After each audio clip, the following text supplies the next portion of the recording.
Assalamualaikum warahmatullahi wabarakatuh. Saya Yudiana Monika dari kelas 1B.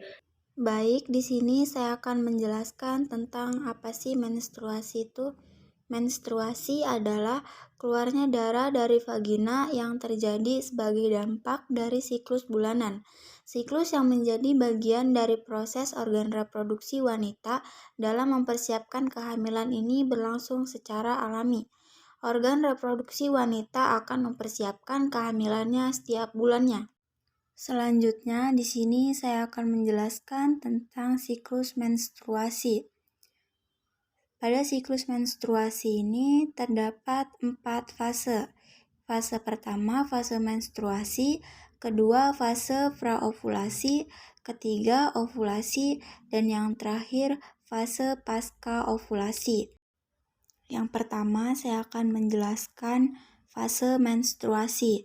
Diawali dengan tidak dibuahinya sel ovum, kadar hormon progesteron pun ikut turun, sehingga menyebabkan peluruhan dinding rahim dan menyebabkan menstruasi.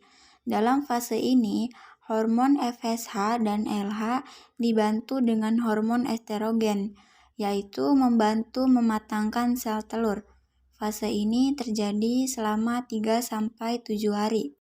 Yang kedua ada fase praovulasi atau fase folikular.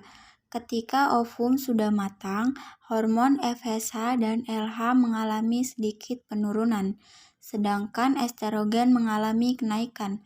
Seiringnya dinding rahim mengalami penebalan. Selanjutnya fase ovulasi. Hormon estrogen menurun. Pada fase ini terjadi tanjakan hormon LH dan FSH secara mendadak atau tinggi.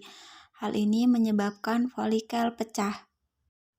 Fase yang keempat yaitu fase pasca ovulasi atau fase luteal. Setelah ovum terlepas, folikel yang ditinggalkan membentuk korpus luteum. Korpus luteum akan melepaskan hormon progesteron yang menyebabkan suhu basal atau menandakan tubuh dalam masa subur.